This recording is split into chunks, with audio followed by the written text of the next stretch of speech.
नमस्कार। आप सभी का स्वागत है my devotional and astro facts पर। मैं ठीक हूँ, आशा करती हूँ कि मेरी सारी यूट्यूब फैमिली ठीक होंगे और माता रानी की पूजा में व्यस्त होंगे। मैं भगवान से यही प्रार्थना करूँगी, माता रानी से यही प्रार्थना करूँगी कि आप सभी की मनोकामना माता रानी ज़रूर पूरी करें, सभी लोग खुश रहें, सभी की मनोकामना पूर्ति हो। और मैं सभी से क्षमा प्रार्थना करना चाहूँगी कि इस बार मैंने नवरात्रि में, चाहे नवरात्रि की पूजा विधि हो, चाहे कोई भी जानकारी मैंने आप लोगों के साथ शेयर नहीं की है। इसकी एक ख़ास वजह है, मेरी अपनी सासू माँ की डेथ हो गई थी, तो मैं कुछ दिन के लिए गांव चली गई थी। क्रियाकर्म होने के बाद 15 दिन के बाद मैं यहाँ लौटी हूँ। और ऐसे भी हम लोगों में जब अपने में से कोई किसी का डेथ होता है तो साल भर तक कोई खास पूजा होता नहीं है। ऐसे नॉर्मल पूजा होता है, लेकिन कोई खास पूजा एक साल तक नहीं होता है। इसलिए इस बार मैंने माता रानी का जोरदार स्वागत नहीं किया है। मेरे घर में जो माता रानी पहले से थे, मैं उन्हीं की पूजा अर्चना की हूँ। खास कोई कलश स्थापना इस बार मैंने नहीं किया है, तो इसीलिए मैंने कोई भी वीडियो आप लोगों के साथ शेयर नहीं किया है। आज मैं जो ये वीडियो बना रही हूँ, ये कन्या पूजन के बारे में बनाने जा रही हूँ। तो पहली बात मैं बता दूँ कि चाहे कोई भी माता रानी का भक्त हो या चाहे कोई बेटा हो या बेटी हो, इससे कोई फर्क नहीं पड़ता है। अगर माता रानी का कन्या पूजन आप लोग करना चाहते हैं तो फिर रोज़ कन्या पूजन किया जा सकता है। जैसे मैं कन्या पूजन करती हूँ हर साल, तो मेरे घर में कलश चढ़ता है माता रानी का। तो मैं क्या करती हूँ कि अष्टमी और नवमी का इंतज़ार नहीं करती हूँ, मैं हर रोज़ कन्या पूजन करती हूँ। जैसे चाहे एक लड़की मिल जाए, दो लड़की मिल जाए, हर दिन मैं कन्या, जैसे भगवान जी को, माता रानी को मैं प्रसाद चढ़ाती हूँ, तो घर में रोज़ जितनी भी कन्याएं मुझे मिल जाए तो मैं कन्या पूजन जरूर करती हूँ रोज़ रोज़। ऐसे कन्या पूजन का कोई तिथि नक्षत्र नहीं होता है। कन्या पूजन आप नवरात्रि में किसी भी दिन कर सकते हैं, लेकिन खास जैसे रहता है, हम लोग हवन वगैरह कर लिए, उसके बाद पूजा की संपूर्ण फल प्राप्ति के लिए हम लोग कन्या पूजन जो करते हैं, उसका हम लोग विधि विधान से, कि कोई कोई अष्टमी तिथि को करता है, कोई कोई नवमी तिथि को करता है। जैसे मान लीजिए अष्टमी तिथि को कोई कोई पूजा समाप्त कर लेता है, नवमी से लहसुन प्याज खाना शुरू कर देता है, तो वो लोग अष्टमी तिथि को ही कर लेता है कन्या पूजन। लेकिन कोई कोई दसवीं पूजा के अंत तक ना लहसुन प्याज का सेवन करता है और पूरा पूरा सारा विधि विधान से पूजा करते हैं, तो वो लोग नवमी तिथि में ही कन्या पूजन करते हैं। मान लीजिए किसी किसी का, ज़्यादातर लोग नवमी तिथि को ही कन्या पूजन करता है, लेकिन कोई कोई लोग अष्टमी तिथि को भी कन्या पूजन करता है। लेकिन सबसे बड़ी समस्या ये रहता है, मान लीजिए नवमी तिथि में बहुत सारे जगह कन्या पूजन होता है। आजकल तो हर कोई घर में कन्या पूजन करवाता है, तो नवमी तिथि को कन्या पूजन सब कोई करवाता है। तो मान लीजिए आपका हवन हो गया समाप्त, लेकिन कन्या नहीं मिल रही है, तो चिंता में ऐसे में हो जाता है, क्योंकि नवमी के दिन व्रत भी खोलना रहता है किसी किसी को। तो फिर क्या किया जाए, कैसे कन्या पूजन किया जाए? तो मैं आपको बता दूं, अगर आपको कन्या नहीं मिल रही है, मान लीजिए 9 कन्या नहीं मिल रही है और साथ में भैरव बाबा भी नहीं मिल रहे हैं, तो कोई चिंता करने की कारण नहीं है। आप क्या कर सकते हैं, पास में जो भी माता रानी का मंदिर आपको मिल जाए वहाँ आप जाइए। माता रानी के मंदिर आप जाइएगा, कुछ समय बैठिएगा वहाँ पर, तो आपको ज़रूर कुछ कन्याएं वहाँ पर मिल जाएंगी, छोटे छोटे कन्याएं ज़रूर मिल जाएंगी। क्योंकि नवरात्रि में माता के मंदिर में भी बहुत सारी कन्याएं रहती हैं, क्योंकि वो लोग जानते हैं कि किसी किसी को कन्याएं नहीं मिलते हैं, तो वो मंदिर आते हैं। तो फिर मंदिर में आप लेकिन क्या क्या लेके जाइएगा, पहले ये बात समझ लीजिए।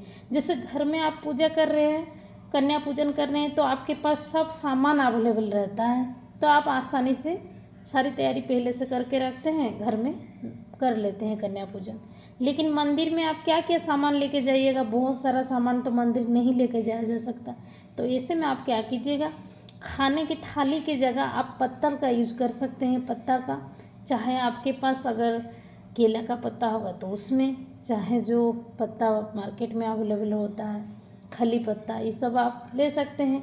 और गिफ्ट में जो आप गिफ्ट कुछ भी मतलब गिफ्ट में सबसे ज़्यादा ज़रूरी 2 चीज़ें होती हैं।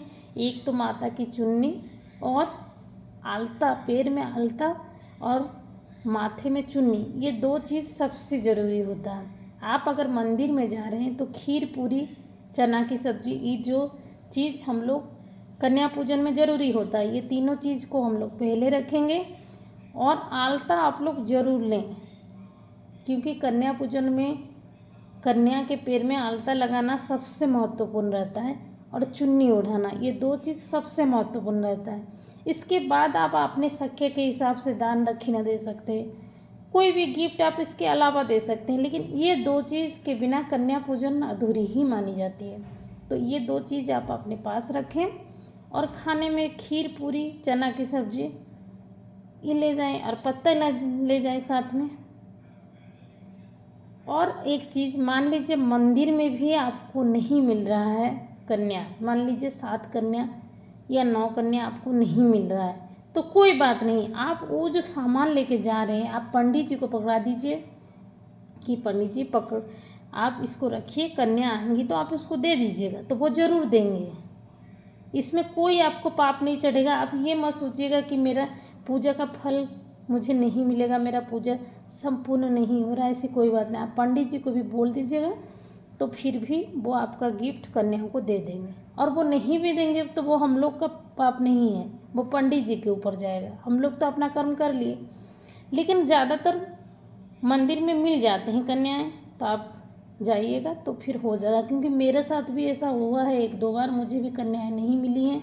क्योंकि मैंने ये जो नया घर बनाया है उसके तुरंत बाद ही नवरात्रि आ गया था। जब मैं पहले इस घर में आई थी उसके जस्ट 15 दिन बाद ही नवरात्रि आ गया था, तो मेरा ज़्यादा जान पहचान हुआ नहीं था इधर कि मैं कौन से कन्या को बुलाऊं नहीं बुलाऊं, किसी को जानती नहीं थी। तो मैंने भी ऐसा ही किया था, मंदिर में जाके ही कन्या पूजन कर लिया था। तो ऐसे में आप टेंशन ना लें। पहली बात ये है, 3 कन्या, 5 कन्या, 7 कन्या, 9 कन्या, इतने में से कितने भी कन्या से भी कन्या पूजन हो सकती है, क्योंकि आजकल 9 कन्या सब जगह नहीं मिलती है। तो इसलिए टेंशन बिल्कुल ना लें। और सबसे बड़ी बात है कि पूजा दिल से करिए। कोई भी पूजा में गलती हो जाए तो माता रानी बिल्कुल भी गुस्सा नहीं होती है। सबसे पहले मन में ये बात रखिए, ये बिल्कुल ना सोचिए कि मेरे पूजा का फल मुझे नहीं मिलेगा, ज़रूर मिलता है, क्योंकि गलती सबसे होता है। ऐसा दुनिया में कोई भी नहीं है जिससे गलती ना होता है। बाद में माता रानी से क्षमा जरूर प्रार्थना करें। लेकिन ये बात एक बहुत ज़रूरी बात है कि गलती अनजाने में होना चाहिए। अगर हम जानबूझ के लहसुन प्याज खाएं, जानबूझ के पूजा हम लोग कर रहे हैं, दूसरों को हम लोग दुख दें, दूसरों को हम कटु वचन कहें, तो इससे कुछ हम लोग को फल नहीं मिलेगा पूजा का। माता रानी ये कभी भी नहीं कहती हैं कि आप लोग मेरी पूजा करें लेकिन मन में दया भाव ना रखें। कोई भिक्षुक अगर भीख के लिए आ रहा है तो हम लोग उसको कुछ ना दें, कोई प्यासा अगर आ रहा है घर में तो हम लोग उसको पानी ना दें, कोई भूखा अगर हम लोग के घर में आ रहा है तो हम लोग उसको खाना ना दें, और माता रानी के पास 16 तरह का प्रसाद चढ़ाएं, तो इससे माता रानी बिल्कुल भी संतुष्ट नहीं होता है। हम लोग अगर घर में कलश चढ़ा रहे हैं, अगर माता रानी का आगमन करा रहे हैं घर में, तो इस बात का ज़रूर ध्यान रखें कि कटु वचन ना कहें, किसी को हम लोग की वजह से किसी को दर्द ना हो, चाहे कोई पैसा हम लोग के घर से लौट के ना जाए। और घर में सास ससुर माता पिता हैं तो पहले उन लोग की सेवा करें। ऐसा नहीं कि उनको खाना ना दें और हम लोग माता रानी की पूजा में लगे, इसका कोई फल नहीं मिलता है। तो अगर आप घर में माता रानी का आगमन करा रहे हैं तो मन में दया भाव रखिए, सबसे ज़रूरी बात यह है।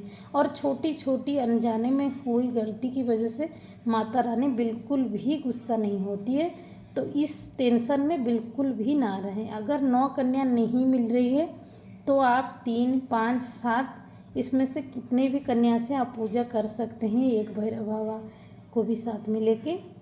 और 2 चीज़ को ध्यान रखना है, आप कन्या पूजन जब करें तो खीर पूरी और चने की सब्जी ज़रूर बनाएं, और साथ में आलता और चुन्नी ज़रूर कन्याओं को चढ़ाएं। आप यही इतनी चीज़ें बहुत ज़रूरी हो जाती है कन्या पूजन में। तो आशा करती हूँ मेरी ये जो टिप्स थी कन्या पूजन को लेकर, इससे आप लोगों को बहुत हेल्प मिलेगी। आप लोगों को टेंशन ज़रूर दूर होगी कि अगर कन्या ना मिले नवरात्रि में तो हम लोग पूजा की समाप्ति कैसे करें। क्योंकि मैं बहुत लोगों को देखती हूँ कि वो लोग टेंशन में आ जाती है कि क्या करें, अब मेरी पूजा सफल नहीं होगी, माता रानी रुष्ट हो जाएंगी। ऐसी कोई बात नहीं है। माता रानी इतनी छोटी छोटी बातों से नहीं गुस्सा होती हैं, और अनजाने में हुई गलती के लिए तो बिल्कुल भी नहीं, क्योंकि माता रानी बहुत दयालु हैं। सारे बेटा बेटी को वो आशीर्वाद ही करती हैं, किसी पर गुस्सा नहीं होती है। लेकिन हम लोग अगर गलत आचरण करेंगे, चाहे हम पूजा में जितना भी भव्य स्वागत माता रानी का करें, जितना भी हम लोग माता रानी को प्रसाद चढ़ाएं, जितना भी हम लोग माता रानी का पूजा करें, कोई इसका फल नहीं मिलेगा। पहले हम लोग को ध्यान रखना है कि हम लोग का आचरण में सुधार लाएं, दया भाव मन में लाएं, कोई बड़ों का अनादर ना करें, किसी को कष्ट ना दें। नवरात्रि में खास करके चाहे कोई भी पूजा ऐसे ही सफल होता है, नहीं तो ना ही कोई उपवास का फल मिलेगा, ना ही कोई भव्य पूजा का फल मिलेगा। तो ठीक है, मैं आशा करती हूँ मेरी वीडियो सबको अच्छी लगी होगी। अगर आपको थोड़ी सी भी मेरी वीडियो अच्छी लगी होगी तो मेरी वीडियो को लाइक शेयर और सब्सक्राइब ज़रूर करिएगा। थैंक यू, बहुत बहुत धन्यवाद पूरा वीडियो देखने के लिए। जय माता दी।